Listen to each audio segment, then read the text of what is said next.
Malaysia, we're still far behind in terms of having that more aggressive attitude. The economy is not an engine. Can the government ensure that public-private partnerships are more inclusive? It's not an engine like a car, that Right. you fix it, you turn it on and you turn it off.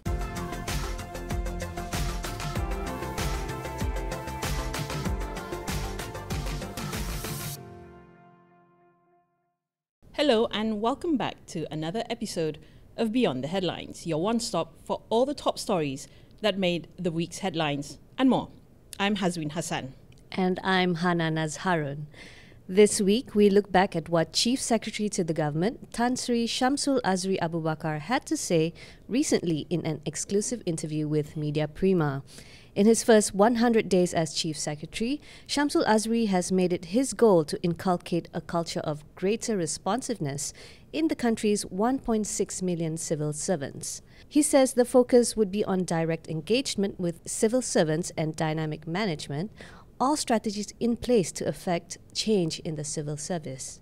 His participation in the government's approach to reforms is clear, namely addressing deep-rooted issues and promoting core values designed to serve the people.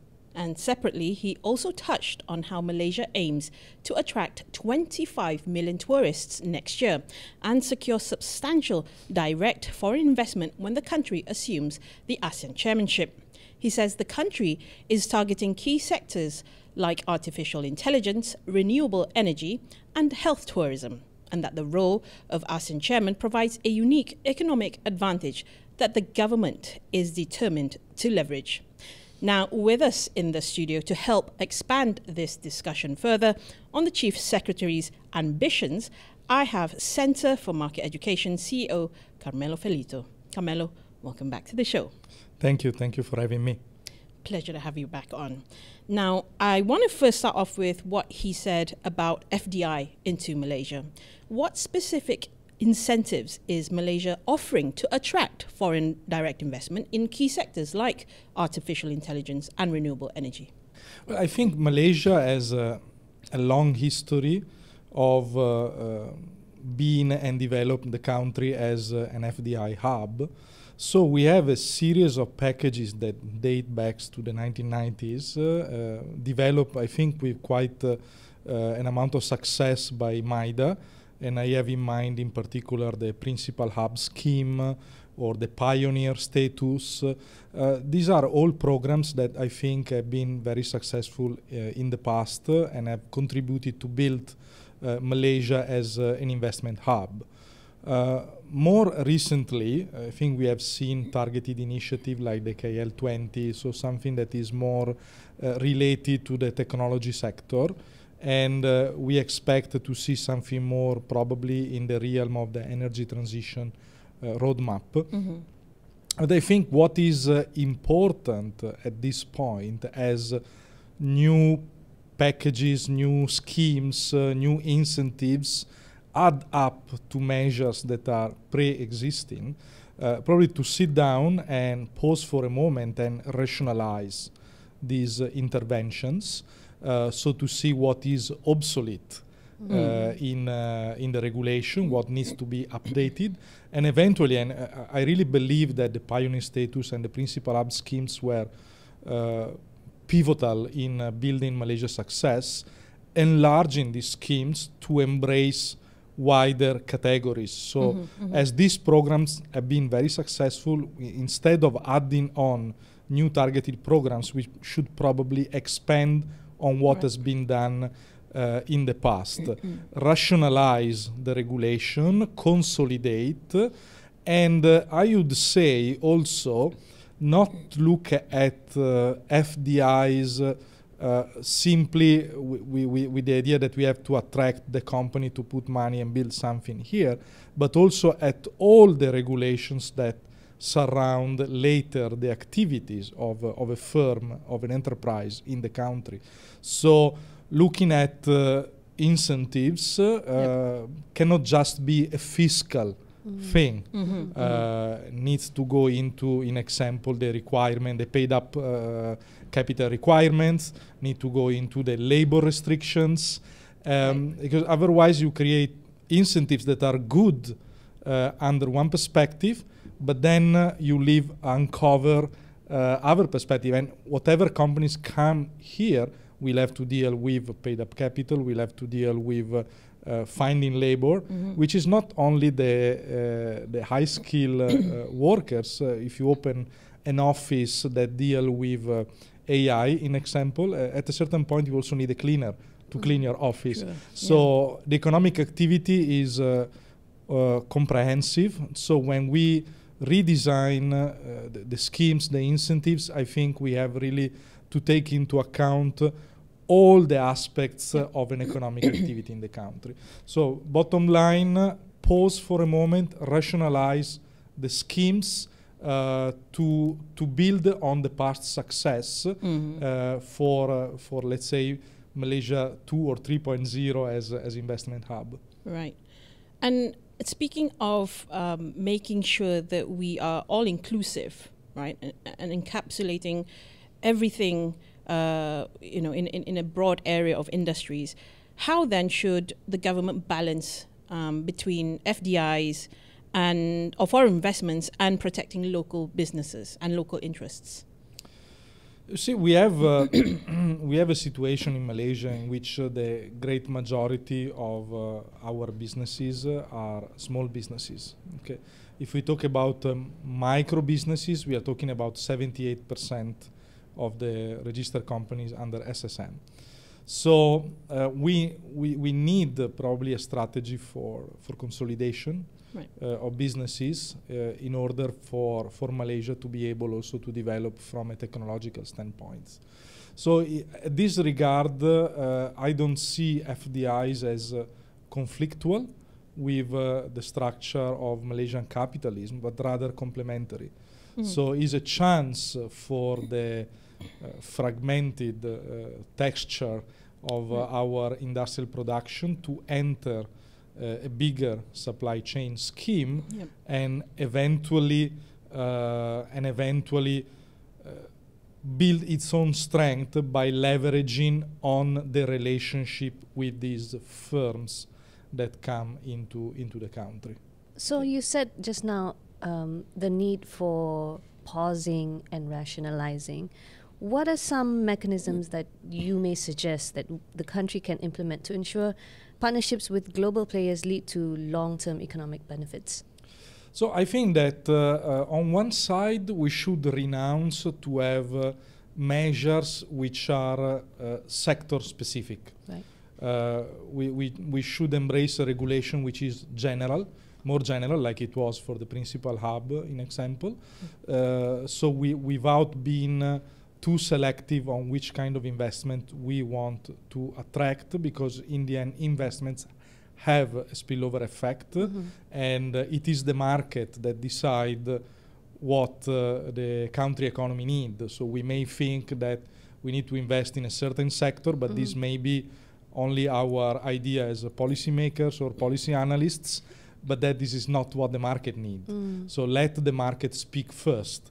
So have the regulation as much as possible open to everybody. And I think another limitation of the past regulation was targeting only extremely high investments. So the incentives were targeted toward extremely big companies. I think we should extend to, I'm not saying to everybody, but probably to a bigger scope of companies. Also from a practical standpoint, let's not forget that companies which are extremely big have a bargaining power with the government, which is particularly high. And in the moment in which they get disappointed with policies, they can pack and go somewhere else. While if instead we leverage our FDI strategy, we build our FDI strategy on medium-sized companies, we are building on companies that can be loyal in the longer term. Because for them it becomes more costly to decide for a relocation. So in the moment in which they decide to come here, they come here usually to stay. They build more stable investments, and usually they tend also to attract more local workforce because they don't go for massive maybe manufacturing processes. So they have quite a sensible spillover effect on employment. So target also medium-size investment, because that is also where the current regulation for setting up a company in Malaysia has a very strong comparative advantage when compared to the neighbors. So the is pretty straightforward to set up business in Malaysia without too stringent requirements, while countries like Indonesia or Thailand are much more restrictive in terms of shareholding, minimum paid up capital, and etc. Do you think, though, we have that kind of infrastructure to support more medium-sized, smaller investments into the country?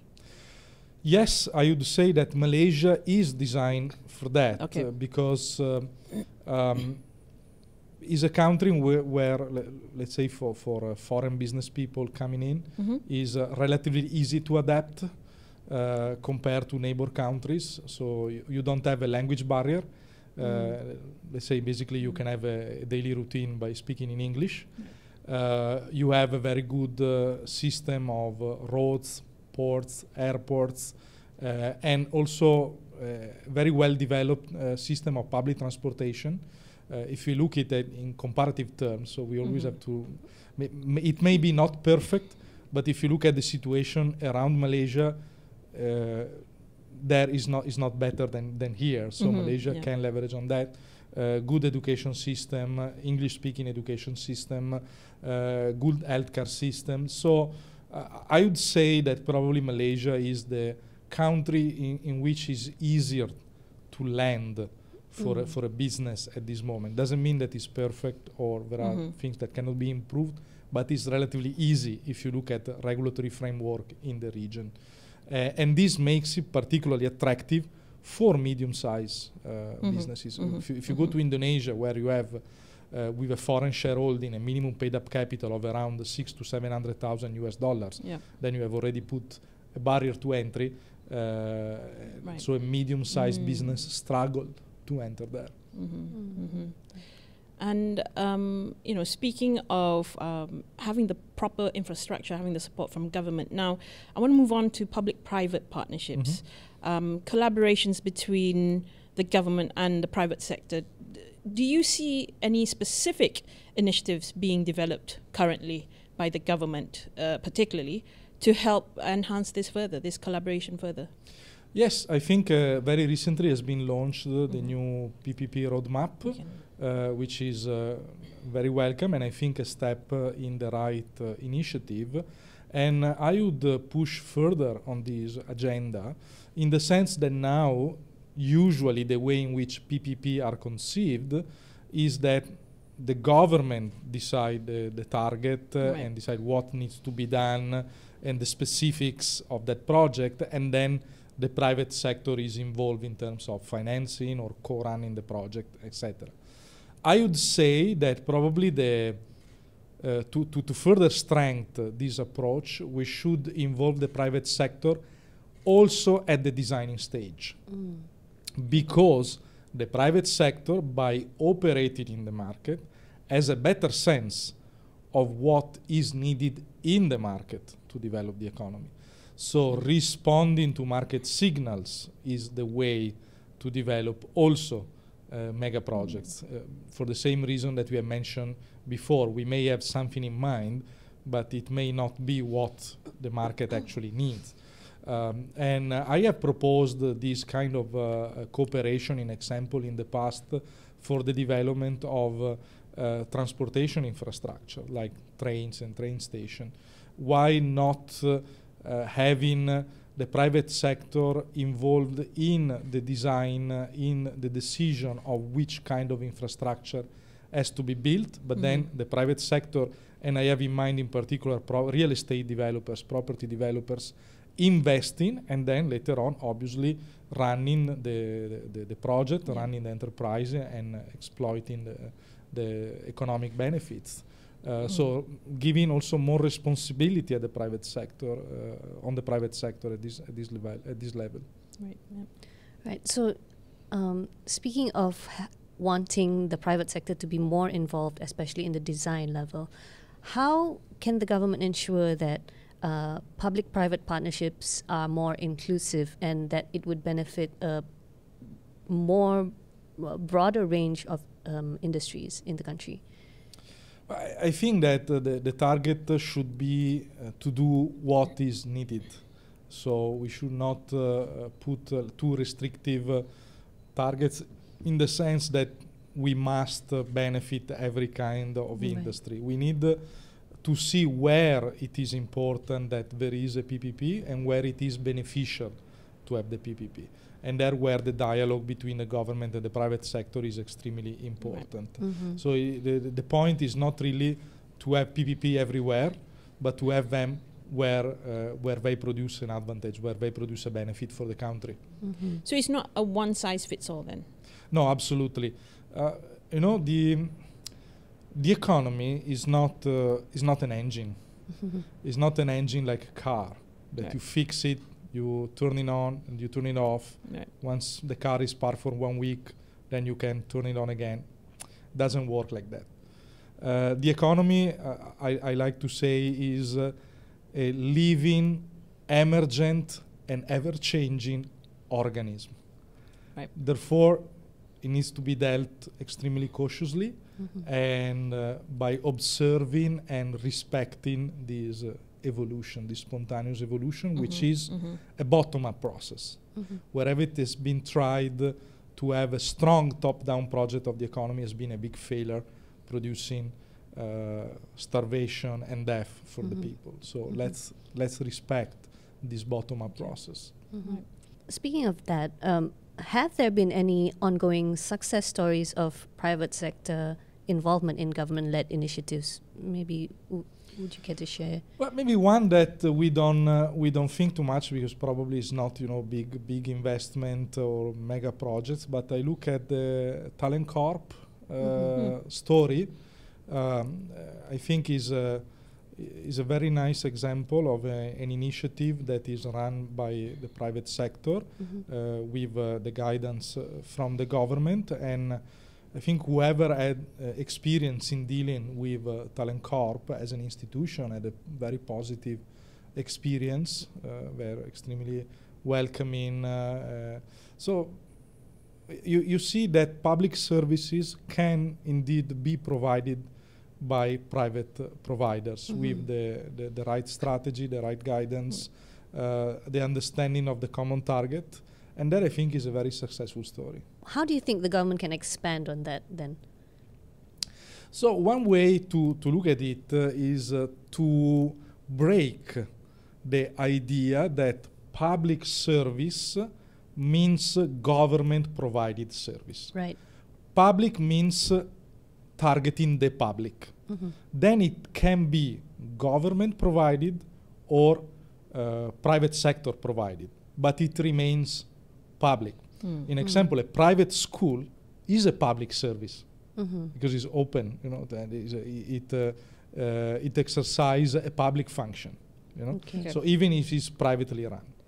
So something that I think extremely interesting is the idea that the government could, like it has been done with Talent Corp, develop the provision of public services through private providers, because usually costs for private providers are lower. So there is indeed even a saving from the government side.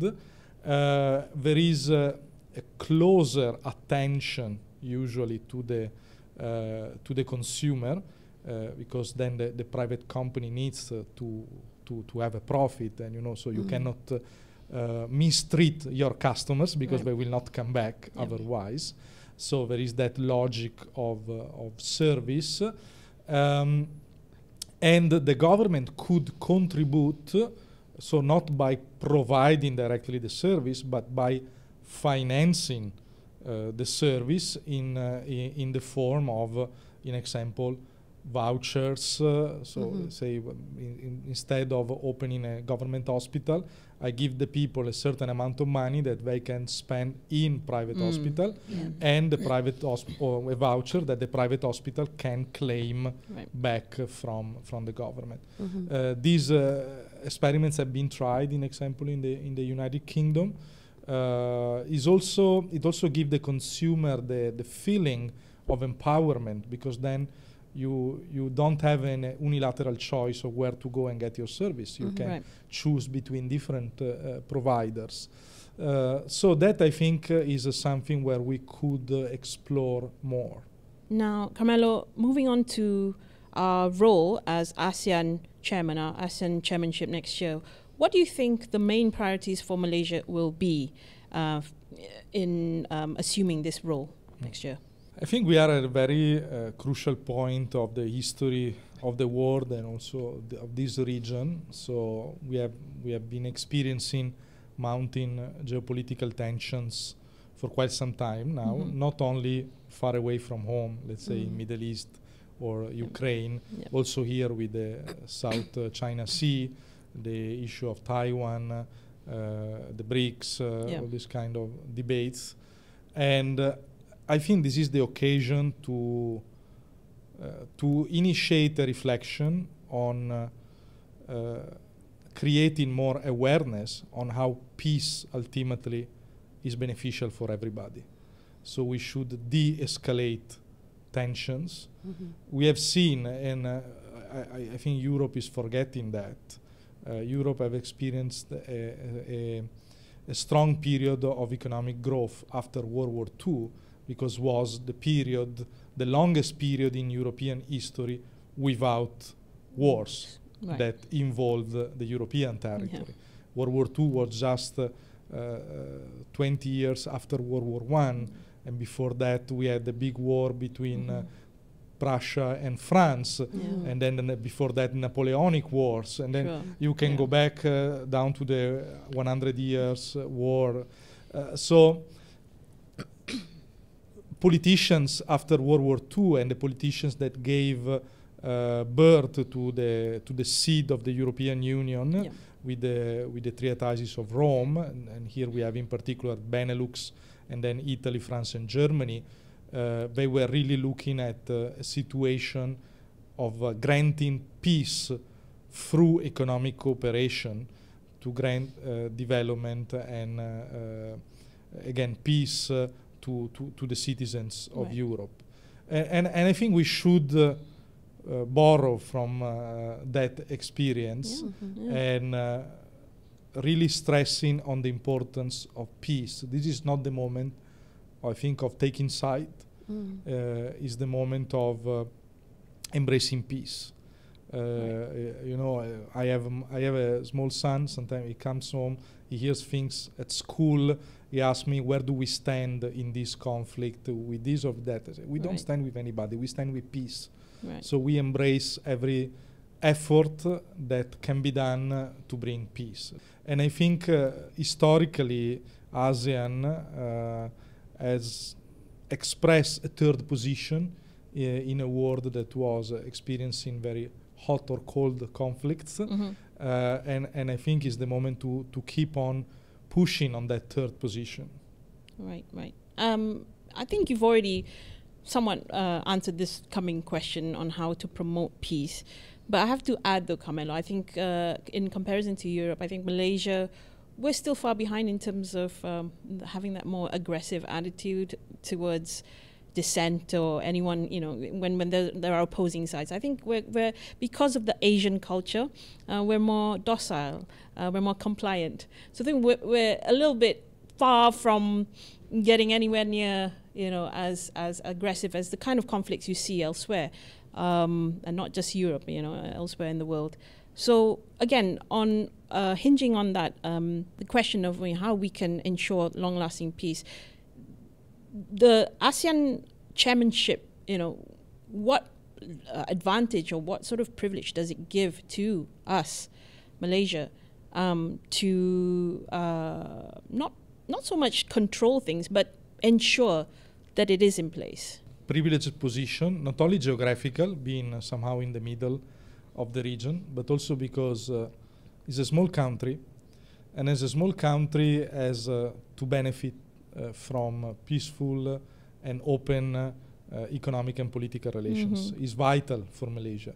So Malaysia, more than other countries, I think has the interest in maintaining peaceful and open attitude, both politically and economically.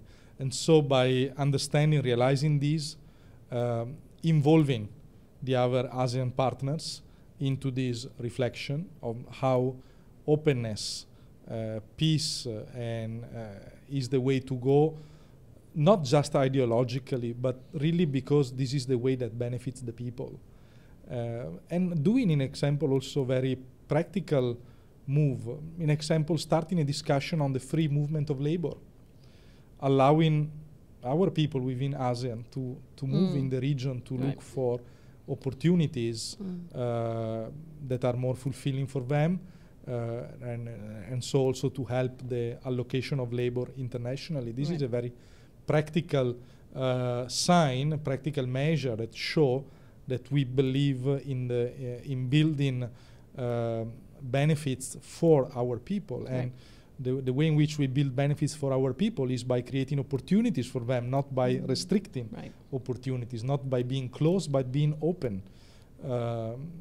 Maybe discussing a more coordinated action in terms of monetary policy. No, so doesn't necessarily need going toward a single currency, because also that, as we see, the experience of Europe is very contradictory. That we have positive elements, negative elements, but a higher level of coordination. So talking about peace and openness is not just an abstract conversation. Means putting on the table those topics in which we can increase the degree of coordination and the degree at which we build ASEAN really as a bloc, not for further contraposition, but a bloc that is inspired by true openness. Right, mutual understanding. Mutual understanding. That is how the European Union started. Don't look at what the European Union is now, but look at the Gasperi, Schuman, Adenauer, the founding fathers of the European Union, that were not inspired by duties and regulations, or even by the single currency. They were really inspired by building cooperation.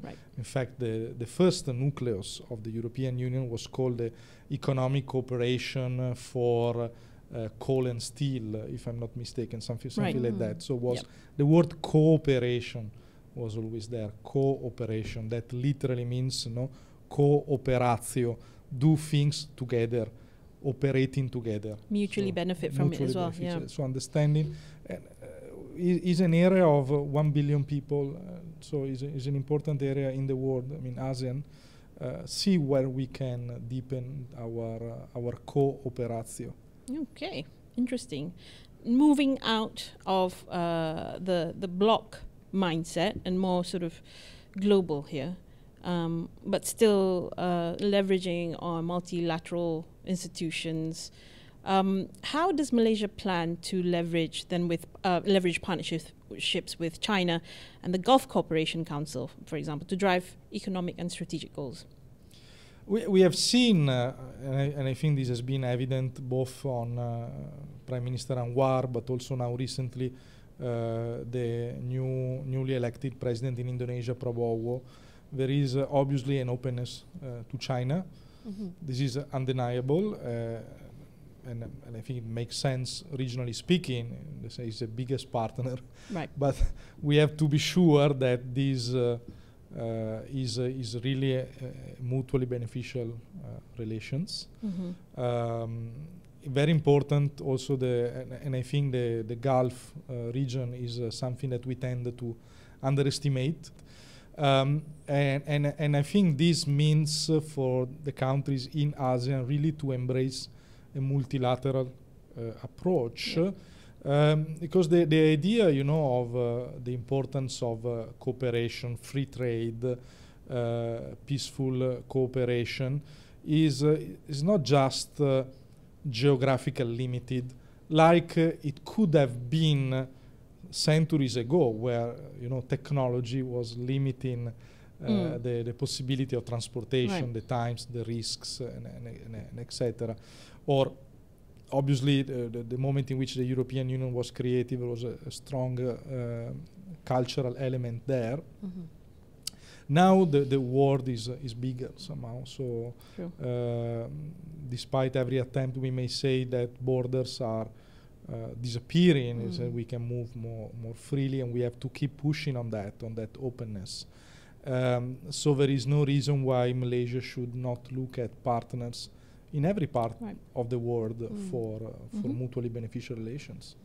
So with Malaysia having the ASEAN chair next year, what role will forums such as the World Economic Forum and Bloomberg play in promoting Malaysia's ASEAN agenda? You see, these institutions are important, but probably also, I would say, they tend to embrace a top-down approach to things, while I tend to privilege a more bottom-up approach. So an approach that is not imposed on Malaysia by foreign institutions, which can remain, at proposal level, consulting level, trying to see what can be done. But I tend to believe more that we should put more emphasis really in ASEAN, because there is where we are, and there is where there can be a locally born understanding of what is necessary, and the development models that can happen always happen bottom up, and so need to be discovered locally by learning from experiences from other situations, other countries, listening to these forum. And also, these forums they tend to be also extremely theoretical. Allow me, I was in Vietnam at the World Economic Forum a couple of months ago. I was invited. I wrote a paper for them, and there was 2 days long discussion about industrial transformation, about AI, the new technologies. Then you walk in the street, and you have the cables falling down on your head. So there is like a disconnection between what is discussed and these big ambitions, and then what is the reality on the street. And I think we need to strike a balance there. So we should not renounce to these big ambitions, but probably before building certain things, we should be sure that we don't get shocked by a cable that is falling down from a tree on the street. So look after your own backyard first. Definitely. So having a more coordinated development. So if you look at Malaysia compared to other countries in the region in terms of this kind of infrastructure, is extremely well developed, and therefore can think about the next step. But you cannot, think about the next step if you haven't done the previous step first. Well, we've talked a lot about ASEAN now, so I want to move on to our own national goals, especially what the Chief Secretary touched on. So apart from FDI, he also touched on how he wants to get more tourists into the country. So how do you think we're going to get 25 million tourists next year? What do you think the kind of strategies are in place for that? I think that some strategies have been already developed in terms of facilitating immigration.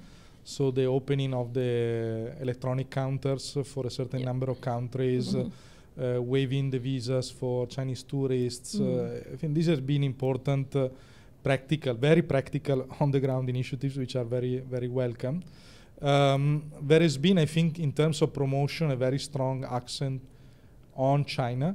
And I think probably Malaysia has been the country that has achieved more in terms of attracting Chinese tourists, and this makes sense also because a lot of touristic facilities have personnel that can speak Chinese, and Chinese from mainland China, they don't have often a good knowledge of other languages than Chinese. And therefore, for Malaysia, having a Chinese-speaking population is an advantage. It is, yeah. I think that probably should also be revamped the effort to attract tourists from the Gulf,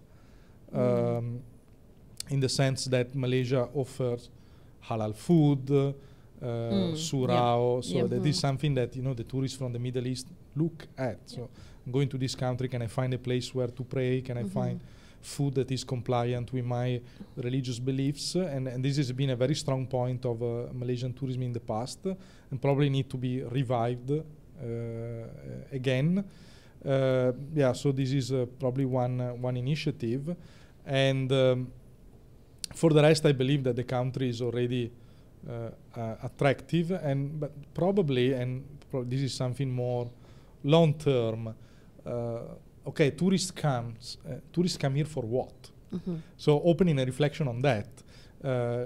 I come from Italy. Obviously, people go to Italy because it's like a huge museum. Basically, it is. Where history is there. I mean, you go, that building is 1,000 years old. That building is 2,000 years old. So is a church, that church, and etc. So you have history everywhere. So what is the added value, the value proposition that Malaysia has for tourists? Obviously, there is the beach tourism, so the all water-related activities.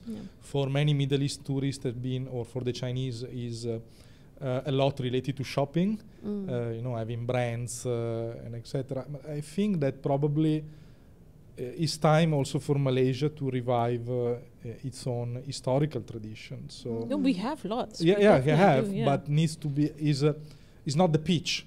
True. It's not the you don't go out and say come here because of this historical monument, this historical building. So having probably a bigger attention at preserving the cultural heritage and promoting it. First, you have to preserve it, so you have something that has to be decent to be shown there. So building, let's say, developing this love for your history. Love for history is love for the country. You cannot love your country if you don't know the history of your country. That's true. And then promoting that history, which is an unbelievable history. If you talk often about globalization, but think about the spicy trade. The spicy trade involved producers in Indonesia, merchant on the Malacca Street, merchant from India, merchant from the Arabic Peninsula, and merchants from Italy, trading spices up to England. So it was a trade developed 600 years ago, or actually more than that, let's say around 1,000 years ago, that go from the Molucco until the UK. This is already globalization. Right. And it's something we never talk, but it's a fascinating history of this part of the world, the spicy trade. Merchants, the history of merchants here is so fascinating. How the Banda Islands were treated for New Amsterdam that became New York just because of nutmeg. There is so much history there. It's so fascinating. Should be able to sell it. Definitely. So we've touched on the unique attractions that Malaysia has or should promote. What about health tourism? What role does health tourism play in achieving our 25 million tourist goal by next year? How is the sector being prepared to accommodate the potential influx of international visitors for health tourism? I think Malaysia doesn't need to do more on that, in the sense that it's already well placed. It's one of the countries in which the ratio between quality of service and price is one of the highest in the world. Good facilities at reasonable prices. And this, if you travel a little bit around Malaysia, has developed already a system of hospitality surrounding the hospitals. And again, you see how the root of the word hospital and hospitality is the same. That also says something about what hospitals were historically. And so near many hospitals you find a lot of budget hotels, in example, that are able to accommodate the relatives that are accompanying here medical tourists, let's say, or healthcare tourists.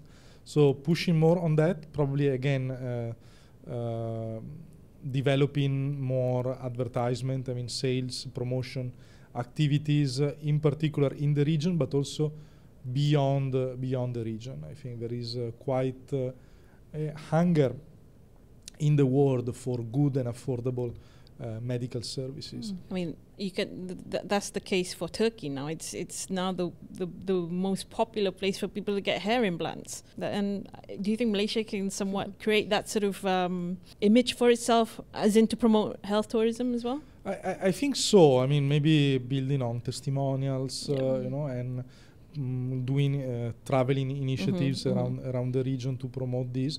I think Malaysia is already well known. I mean, if you I travel quite a lot in the region, and I met people in Thailand, in Bangladesh, in Indonesia. They say, okay, when I have medical issues, of course we're talking about relatively wealthy people. When I have medical issues, I go to Malaysia because that is better. And unfortunately, myself, I have quite a long history of medical treatment. So I've been exposed to the health system in Malaysia, and my experience has been extremely positive. I think we're also quite popular for health tourism among Indonesians. Indonesians, I think Indonesians, they tend to look at Penang for that. And this is something that didn't need promotion, in the sense the market did the job. So there has been rumors, spread the voice that Malaysia is good for this and for that. We have relatives in Indonesia. They come here for medical tourism, but also don't forget Bangladesh. Bangladesh, wealthy Bangladeshi people tends to come here for medical tourism. Okay. The facilities are good, doctors are good. So no question about that. So and the fact that it's so affordable. And it's relatively affordable, yes. An attraction. Now, Carmelo, unfortunately, we have to round off our discussion. And I thought it would be a good thing to end it on talking about the broader economic goals. Okay, so we've talked about FDI and the key sectors that perhaps the government will want to look into, like AI, renewable energy. How does, it's one thing to have all these plans and initiatives in place, but how does this then translate to securing and creating jobs for Malaysians? Because ultimately, that's what's going to get the economy going. If you don't, if you don't create jobs, how are you going to prop up the economy, right? So what does that do then to ensure that we can create jobs? I think that investments naturally create jobs for Malaysians. So there is no companies that come here with the purpose of massively hiring foreigners. No companies has the interest to do that. This also have to be clear. You hire foreigners when really you have no choice than hiring foreigners. So both at top level and lower level. So let's put it like that. For a company, and I've done work for corporate world a lot in the past 15 years, for a company coming here and setting up operations here, hiring foreigners is an headache. They prefer hiring Malaysians whenever that skills, that set of skills that they look, that can be at high level, medium level, or low levels, are available. There is no benefit for a company to come to Malaysia and hiring foreigners. So the first choice is hiring Malaysians. Dan kalau tak ada ya, harus cuti-cuti di mana-mana. But the idea is we want to hire Malaysians. So one thing is clear: investments create jobs. I think on this, I want to pick on a recent statement by Minister Rafizi. He said we need to move from made in Malaysia to made by Malaysia. Right. I think he was not wrong. Looking at this target in long-term perspective, of course, is not something that happens overnight.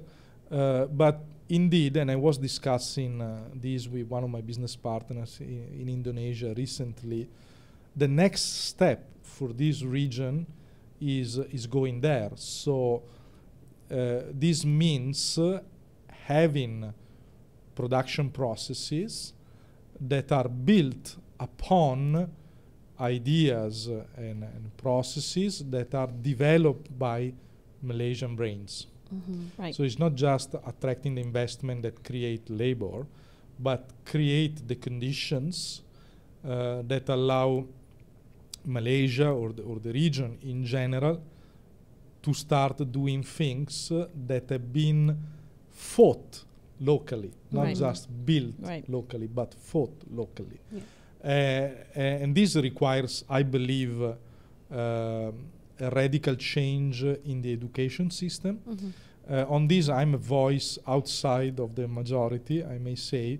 So I believe that this shift can happen not by investing on STEMs, but by investing on humanities. Because ideas are developed by critical thinkers. And critical thinking is developed by humanities, philosophy, history, geography. Then you have the idea, then you can hire someone that practically develop that ideas. So you need the engineer, the technical people.